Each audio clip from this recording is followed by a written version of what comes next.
Olá, meu querido aluno, olá, minha querida aluna. Estamos de volta agora com a nossa aula sobre organização do Estado. Tudo bem? Então vamos lá. Organização do Estado. Meus queridos, para falar em organização do Estado é falar em forma de governo, falar em sistema de governo e falar em forma de Estado. Então eu gostaria de, em primeiro lugar, fazer essa diferenciação, porque essa diferenciação sempre é cobrada em provas de concurso. Então vamos lá.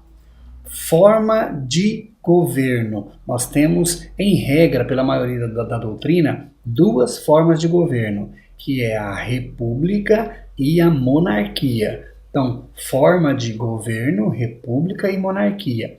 Sistema de governo. Sistema de governo nós temos presidencialismo e parlamentarismo. Anote aí no seu caderno, vou deixar aqui na tela para vocês.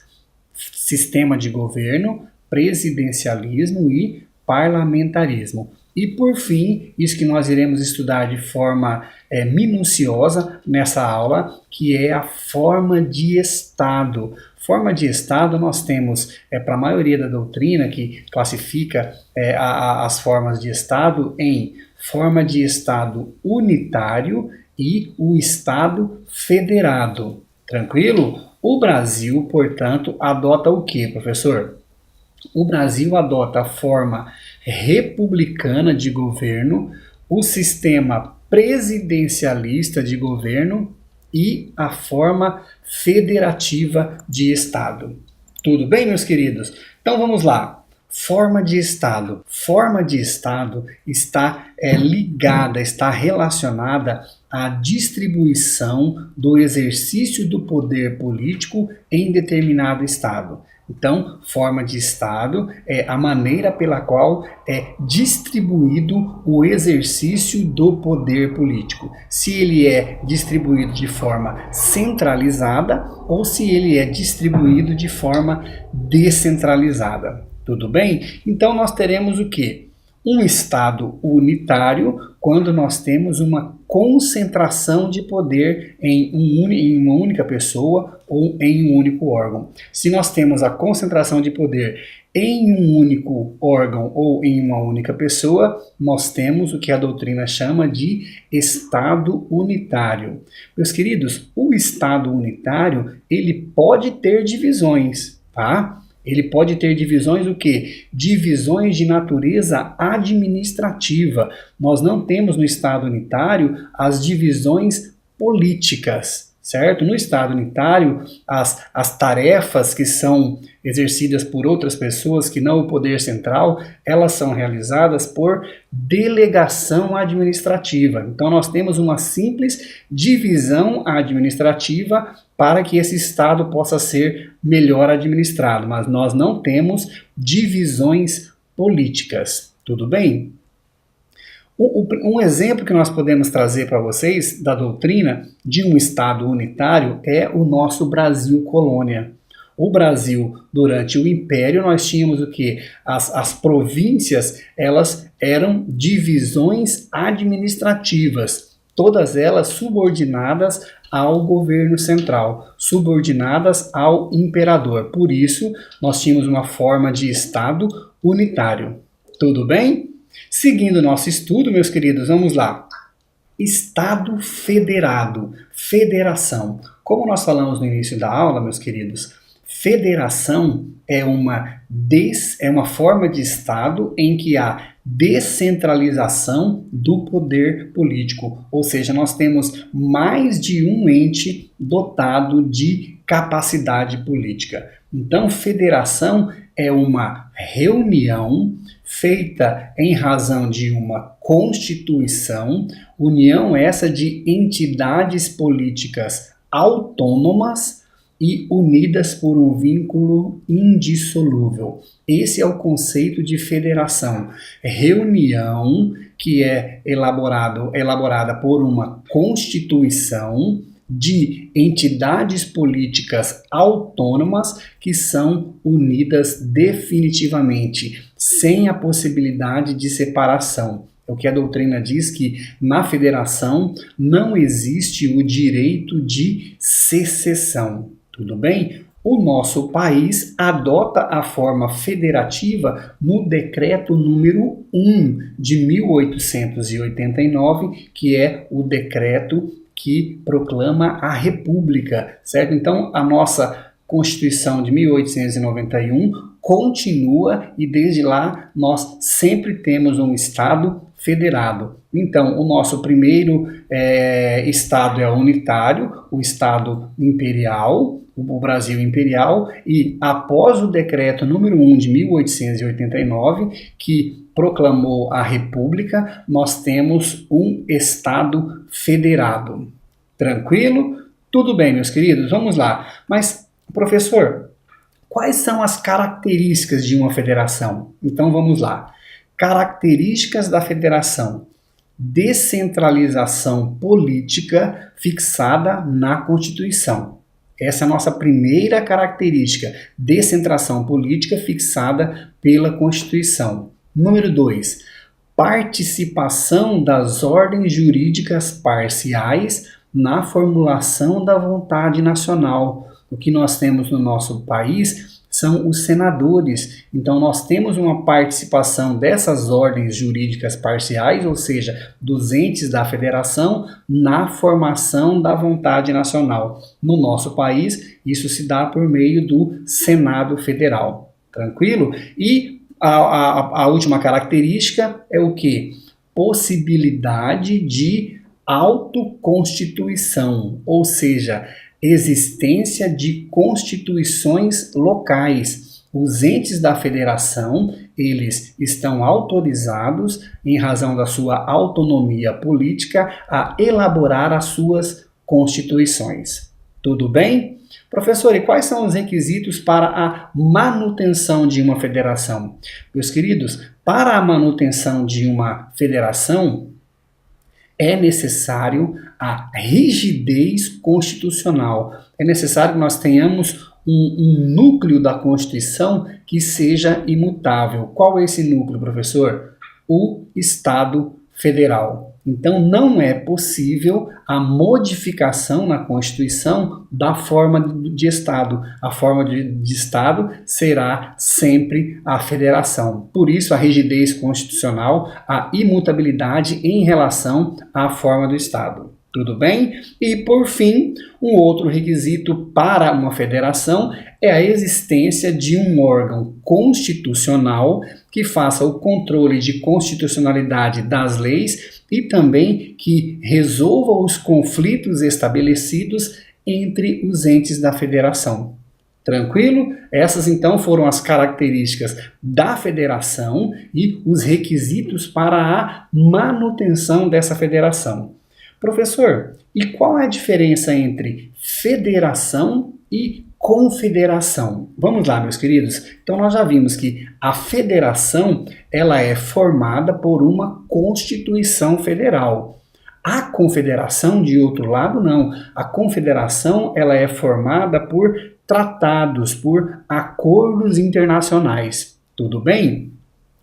Um dos elementos da federação é a autonomia dos entes federados. Os entes que compõem essa federação, eles são autônomos. E na confederação, professor? Na confederação, os entes que formam a confederação, eles são dotados de soberania. Eles não perdem a sua soberania, tudo bem? Eles continuam sendo entes soberanos. Mais uma característica que eu já até comentei com vocês, na federação não existe o direito de separação, não existe o direito de secessão, tranquilo? E na confederação, ao contrário, de outro lado, permite-se o direito de separação, o direito de secessão. Tudo bem? Na federação, como eu já disse, um dos requisitos para a sua manutenção é o que? A existência de um órgão de cúpula do Poder Judiciário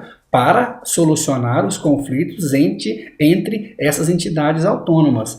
Na confederação, não há a necessidade da existência desse órgão que pertence ao Poder Judiciário. Na confederação, em regra, há a existência apenas de um Congresso confederado, um Congresso confederal, tudo bem? Mas aí não é um membro do poder judiciário, ele pertence ao poder legislativo.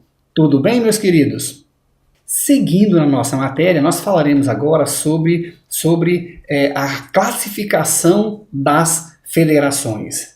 Classificação da federação. Meus queridos, em razão da formação de uma federação, ela pode ser por agregação, que é também denominada federação perfeita, ou seja, é a reunião, é a junção de alguns estados nacionais soberanos, que abrem mão de sua soberania, se tornam entes autônomos. Então essa é a federação por agregação. E nós temos também a federação por segregação, também chamada de federação imperfeita, que ela surge, ela nasce, ela resulta em razão do desfazimento de um Estado unitário. Então, um Estado unitário ele é desfeito, dando origem a uma federação. Tudo bem? Essa divisão entre federação por agregação e federação por segregação nos dá origem a um movimento que sempre cobram nas provas de concurso, e eu vou dar até uma dica para que vocês não esqueçam mais, que é a questão da formação da federação centrípeta e centrífuga. Meus queridos, na formação de uma federação por agregação, ou seja, nessa federação em que há a reunião de estados federados, o movimento de poder ele é feito de fora para dentro. Nós temos vários entes que são soberanos, que se unem de fora para dentro, formando uma federação. Por isso, centrípeto, de fora para dentro. Agora, nas federações que são formadas por segregação, aquela que a gente sai de um estado unitário e ele se expande para um estado federal, nós temos o que? O movimento de poder centrífugo, porque ele sai de dentro para fora. Por isso, centrífugo, de dentro para fora. Tudo bem, meus queridos? Continuando com a nossa matéria, vamos lá. A doutrina divide também a federação em razão da repartição de competências. Meus queridos, em razão da repartição de competências, nós temos a federação dual e a federação cooperativa. Federação dual, meus queridos, é aquela em que nós temos repartições isoladas para cada ente federado.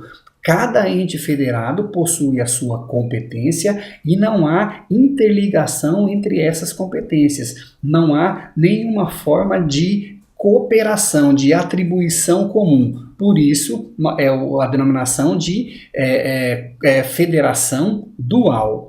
A Constituição de 1891 fazia essa distinção, criava essa federação dual, porque a repartição era isolada, a repartição de competência era totalmente isolada entre os entes da federação. A nossa Constituição de 1988, meus queridos, ela traz uma repartição de competências cooperativa, porque nós temos atribuições próprias, atribuições específicas de cada ente da federação, mas temos também competências comuns, temos tarefas que são determinadas para todos os entes da federação. Por isso, a nossa federação, o nosso federalismo é um federalismo cooperativo. Seguindo o nosso estudo, meus queridos, nós falaremos agora sobre uma grande divergência doutrinária que é em relação às esferas integrantes da federação, certo? Que é o tema de federalismo de segundo grau ou de terceiro grau. Federalismo de segundo grau, meus queridos, para a doutrina, é aquela que tem uma ordem jurídica central, ou seja, primeiro grau, e ordens jurídicas regionais, que seriam o segundo grau do federalismo. Os Estados Unidos da América, adotam o que? Esse federalismo de segundo grau, porque nós só temos lá uma ordem jurídica central e os estados que são entes da federação. Então é um federalismo de segundo grau. Primeiro grau, a esfera central, segundo grau, os estados da federação. Tudo bem? A Constituição de 1988 inova nesse sentido e cria eleva os municípios à qualidade e à categoria de entes federados. E aí alguns doutrinadores escrevem no sentido de que a Federação Brasileira é uma federação de terceiro grau, porque nós teríamos um centro de poder e teríamos um segundo centro de poder, que são os entes federados, e um terceiro centro de poder, que seriam os municípios. Por isso, federalismo de terceiro grau, ou também conhecido por federalismo tridimensional. Mas isso não é tão pacífico na doutrina, viu, meus queridos? O professor Manuel Gonçalves Ferreira Filho, ele nos diz o seguinte, que a Federação Brasileira é uma federação de segundo grau, porque ele faz uma classificação diferente. Ele divide essas esferas de poder de uma outra forma. Ele diz o seguinte, a federação nós dividimos a esfera de poder da ordem central para os estados da federação, seria o primeiro grau. E dos estados, dos entes federados, dos estados federados para os municípios, nós teríamos o quê? O segundo grau. Então, para o professor Manuel Gonçalves Ferreira Filho, nós teríamos normalmente uma federação de segundo grau. Muito cuidado com essa diferença, tá? Se cair na sua prova, você adote que a primeira corrente, que nós temos um federalismo de terceiro grau, em razão da criação dos municípios, ou seja, em razão um federalismo tridimensional. Se a prova mencionar expressamente o professor Manuel Gonçalves Ferreira Filho, você diz que é um federalismo de segundo grau. Tudo bem? Tranquilo, meus queridos? Vamos lá, então, seguindo nossos estudos sobre a federação, sobre a organização dos estados, do Estado. Eu gostaria de falar para vocês, meus queridos, algo que cai muito em concurso, e eu gostaria de deixar bem claro para vocês aqui essas diferenças, que está relacionada à forma, aos processos de formação dos entes federados, dos estados da federação. Então vamos lá, nós temos quatro espécies de formação desses estados, que seria a incorporação, a fusão, a subdivisão e o desmembramento. Então, incorporação, fusão, subdivisão e desmembramento. Professor, quais são as diferenças entre essas espécies de formação de estados? Vamos lá. Na incorporação, meus queridos, e eu gosto sempre de falar o exemplo para vocês, porque é muito mais fácil para você lembrar na hora da sua prova. Então, na incorporação, você deve lembrar do estado da Guanabara e do Rio de Janeiro. Por quê? Na incorporação, um estado membro, ele se agrega a outro estado e ocorre a extinção deste estado agregado, como aconteceu com a extinção do estado da Guanabara, que foi agregado ao estado do Rio de Janeiro. Tínhamos dois estados, Rio de Janeiro e estado da Guanabara, e o estado da Guanabara foi agregado por incorporação ao estado do Rio de Janeiro, e aí formando somente um ente federado, que é o estado do Rio de Janeiro. Tudo bem, meus queridos? Seguindo, vamos lá. A segunda espécie é a fusão. Meus queridos, na fusão nós temos a união de dois ou mais estados, só que ambos perdem as suas personalidades. Na fusão, dois estados se unem e os dois perdem a sua personalidade jurídica. Então vamos lá, um exemplo. Digamos que nós temos o estado do Maranhão e o estado do Piauí. Esses dois estados se fundem em um outro estado, em um terceiro estado. Digamos lá que é o estado do Marauí. Então, o Marauí seria a fusão do Maranhão com o Piauí. Neste caso, nós teríamos a extinção tanto do Maranhão como do Piauí, com a formação, com a fusão de um outro estado. Lembre do Marauí que você vai lembrar da fusão. Tranquilo? Seguindo. Temos depois, meus queridos, a terceira forma, que é a subdivisão. Meus queridos, na subdivisão, um Estado-membro se divide em 2 ou mais novos estados. Entretanto, esse Estado subdividido, ele perde a sua personalidade jurídica originária. Tudo bem? Então, na subdivisão, um Estado-membro se divide em 2 ou mais, perdendo a sua personalidade jurídica original. E, por fim, nós temos o desmembramento. E o desmembramento nós temos de 2 formas. Desmembramento por anexação e desmembramento por formação. Vamos lá. No desmembramento por anexação, meus queridos, um Estado-membro, ele perde uma parcela do seu território para outro Estado. Entretanto, os dois mantêm as suas personalidades jurídicas, certo? Um Estado perde uma parcela do seu território e outro Estado ganha uma parcela de território. O exemplo que nós temos disso aí, meus queridos, é o litoral do nosso maravilhoso Piauí. Mandar um abraço aí para o pessoal lá de Luiz Correia e de Barra Grande. O litoral do Piauí, ele pertencia ao estado do Ceará, certo? E aí, por desmembramento por anexação, o estado do Ceará perdeu uma parcela do seu território e o estado do Piauí ganhou uma parcela do seu território, que é lá o maravilhoso litoral do Piauí, a cidade de Luiz Correia e de Barra Grande. Então, lembre do exemplo, Luiz Correia e Barra Grande é desmembramento por anexação, porque pertencia ao Ceará e passou a pertencer ao Piauí. Então, o Ceará perdeu uma parcela do seu território e o Piauí ganhou uma parcela do seu território. Desmembramento por anexação. E, por fim, o mais conhecido de todos, e por isso eu deixei ele para o final, que é o desmembramento por formação. Neste desmembramento por formação, um Estado-membro simplesmente perde uma parcela do seu território para formar um novo Estado. E aí nós temos um exemplo real, né? Um exemplo atual, que é o quê? A formação do Estado do Tocantins.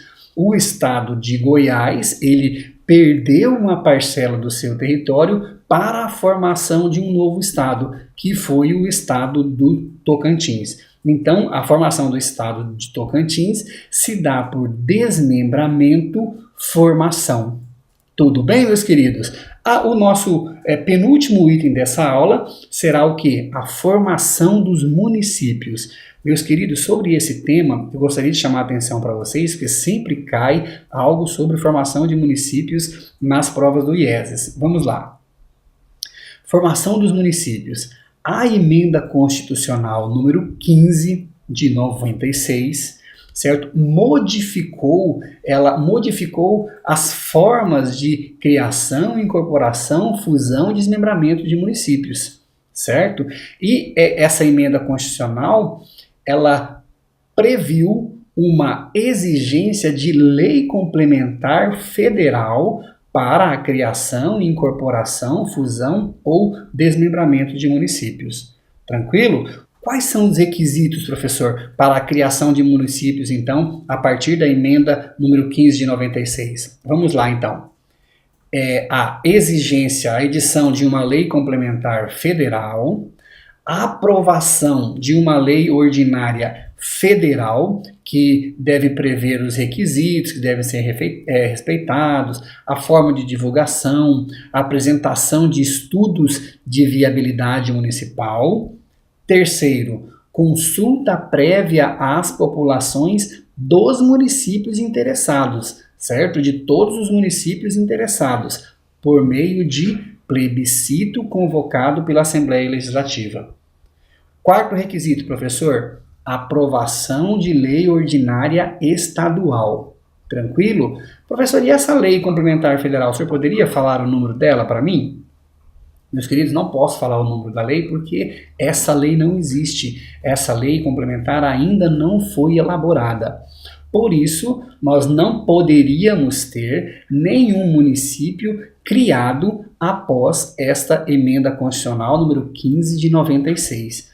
Mas, professor, eu tenho conhecimento de que vários municípios foram criados. E como nós devemos fazer? Esses municípios, essas leis que criaram esses municípios foram declaradas inconstitucionais? Meus queridos, o STF fixou a tese dos municípios putativos. Municípios putativos. Por quê? O STF entendeu, ele fixou um prazo de 18 meses para que o Poder Legislativo editasse a tão famosa, a tão aguardada Lei Federal Complementar sobre a criação, extinção, anexação de municípios, certo?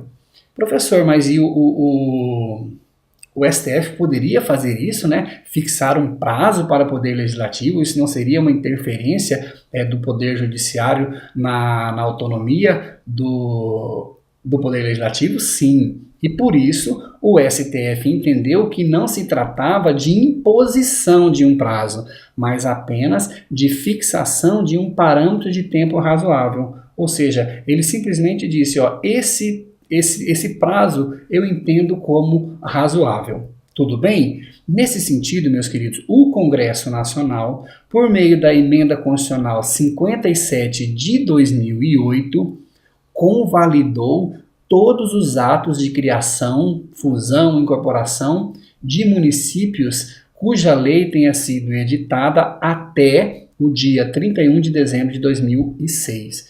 Então, todos os municípios criados até 31 de dezembro de 2006 foram convalidados por essa Emenda Constitucional 57 de 2008. Então, essa emenda, a doutrina diz que ela salvou, né, a constitucionalidade desses municípios que inicialmente foram criados de forma irregular.